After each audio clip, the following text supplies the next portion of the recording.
I'm talking about the love that I have for 45 again.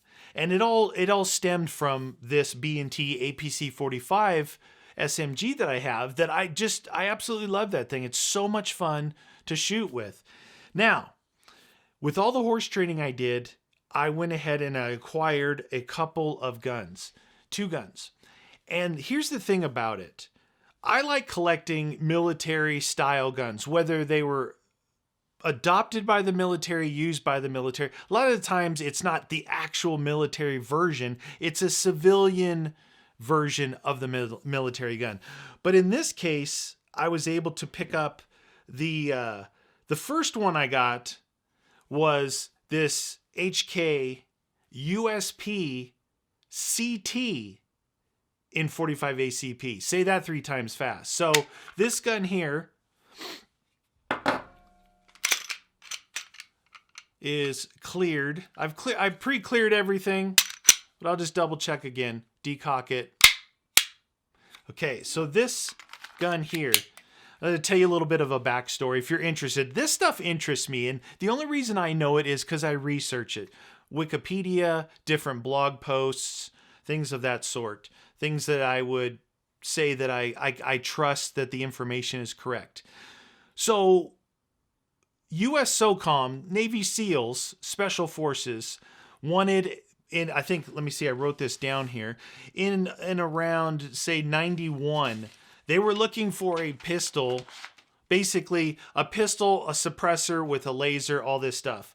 After years and years of testing, it got released in 1996 as the Mark 23, a huge, huge gun. So, with that was the Mark 23 was known as, I think you've probably seen it appear in video games and all kinds of stuff like that. It's a big gun. I mean, I've held it. I've held it with the Knight's Armament suppressor. I've taken pictures with it. I've taken pictures with it against this particular gun here, the USP. And I basically, after all the testing and very rigorous testing, it got adopted by US SOCOM, Special Operations Command, Navy SEALs. And after all that, the consensus was this thing's just too damn big, right? It's too damn big for what it is. Most operators would rather just carry an MP5 suppressed, something like an MP5 SD or, an MP5 with a tri-lug suppressor on it, and have the suppression capabilities, but higher capacity and basically the same size. And I would imagine close to the same weight, because that thing is a monster. Somewhere along the line, and during the same time of development of the Mark 23 by HK was developing the USP pistol. And along the way, around 95, 96, somewhere in there, about the same time the release of the Mark 23, USP also then released a USP compact pistol, and that's what this is. This is the compact pistol, and I'll show you a side-by-side comparison of what the USP CT looks like against the Mark 23. This gun started to get, sometimes they sneak, special operations will sneak other guns in there, even though, like, today's Army is using the SIG P320 and the Marine M17, the Marine Corps is using the M18, a little bit smaller version. So Special Forces are still using like the Glock 19X, things like that. So just because it's been adopted doesn't mean that's what they're actually using. Different missions call for different things. But along the way, they got their hands on the USP CT, and the C stands for compact, the T stands for tactical, which is this threaded barrel. Okay, that's not counterterrorism, it's compact tactical. That's what this is. They got their hands on this thing and found out that, wow, a lot better package, more of maybe what they were looking for. Then in and around 2011 came out the HK 45. So the HK 45, I think Larry Vickers and a couple, Hacklethorne, I think it was, Ken, some Special Forces guys out of the U.S. Army in development with HK came up with the HK 45 to basically replace these and go into that same service. Now, this is a full-size HK45 with the threaded barrel. So HK45T, not compact, but just tactical with the threaded barrel. Now, taking one step back real quick, the Mark 23 was the Mark 23 Mod 0. I've read some information some places where they took, when they started adopting this USP-CT, that they designated this the Mark 23 Mod 1. I'm not 100% sure if that's correct information, but it makes sense. This went in use, it went in use after, so modification 1. And then when the HK45C came out, this was designated as the Mark 24 Mod 0.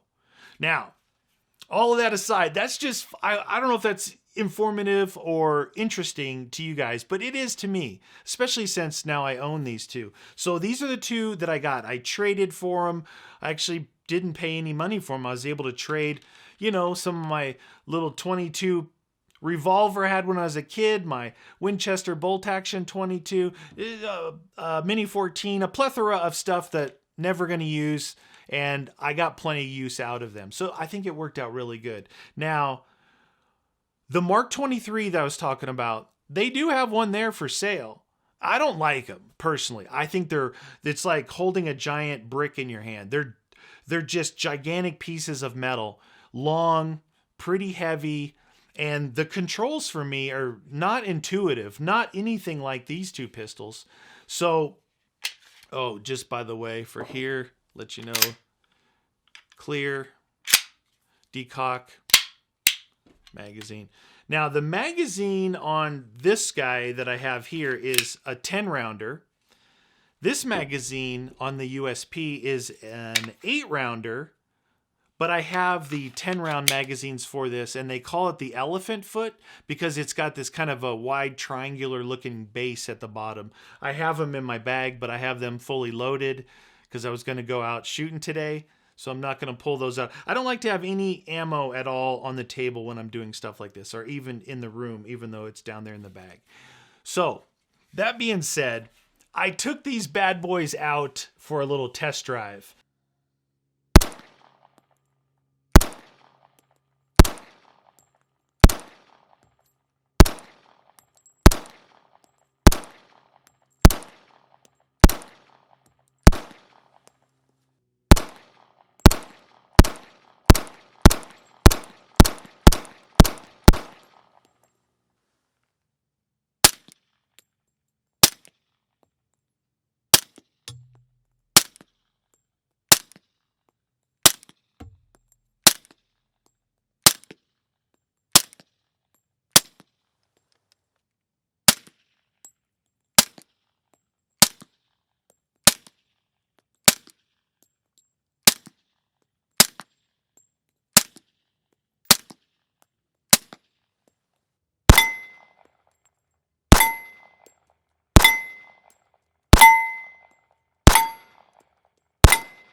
Very accurate, very controllable. Obviously, if you've ever shot 9mm and 45, you know they have a different recoil impulse. Some describe it as a push versus a snap, like the 9mm is a little bit more snappy, and that your 45 gives you a push. Why would you say that? Well, the 45 is a heavier bullet flying slower. Okay. The 9mm is a lighter bullet flying much faster. So if you can imagine the feeling that would give you, I think it probably is different to everyone. But to me, I shot my 19X back to back with this, and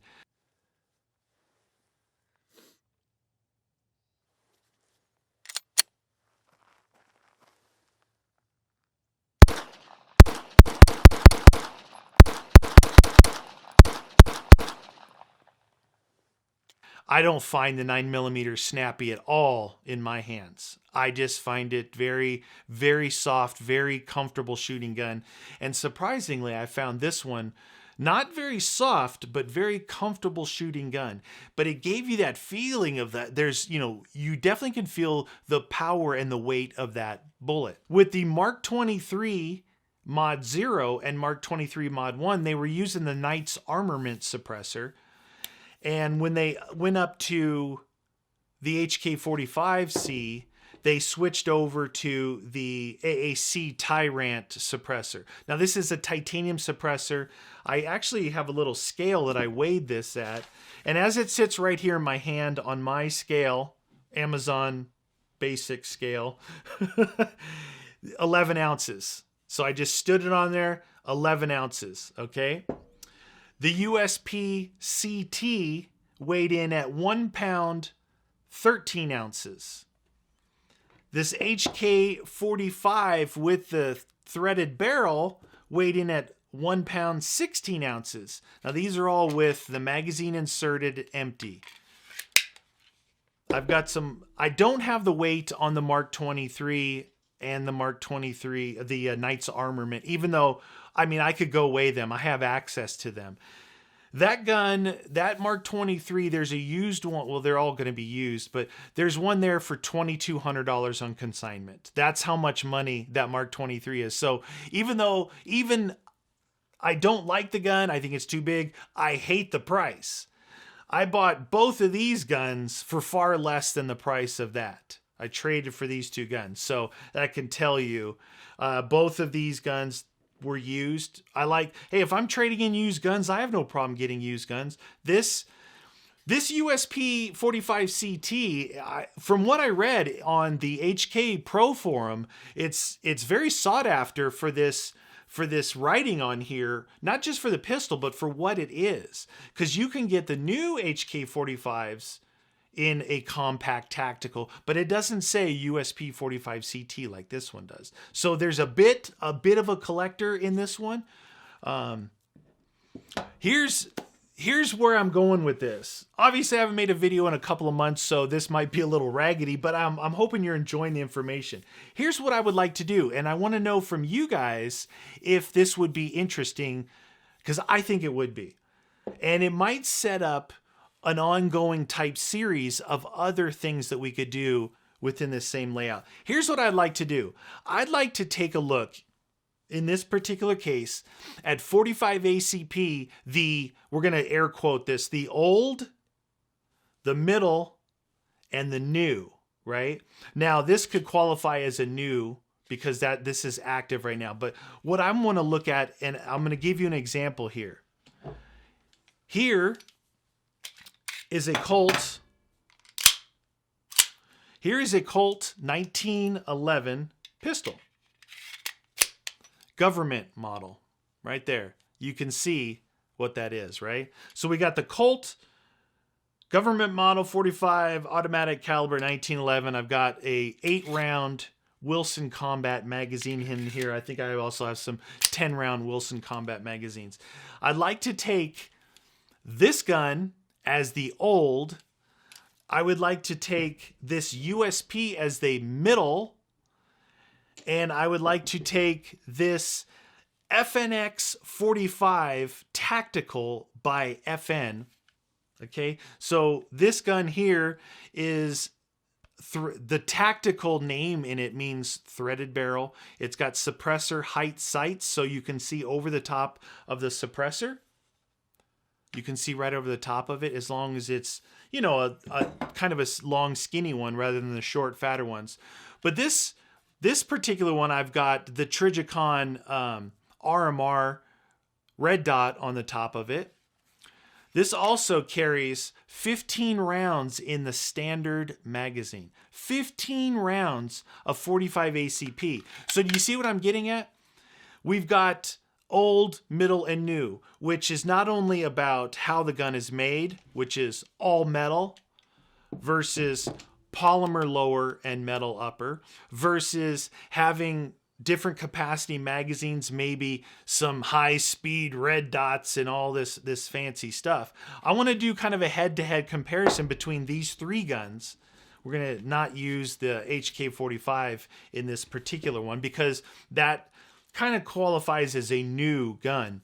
So we got old, 100-year-old, 100 and something year old, Old Faithful 1911. We got the middle ground somewhere between the early 90s to about 2011 with the USP 45 CT, and then a current production of modern day 45 automatics being the FNX 45.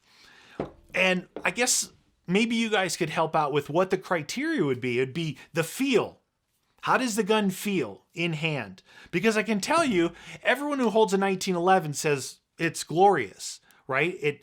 The grip angle, pointing, the aim, everything. It just the fit and the feel of a 1911 is glorious. How does that translate into these other guns? How does that translate into this real square, blocky feeling gun here?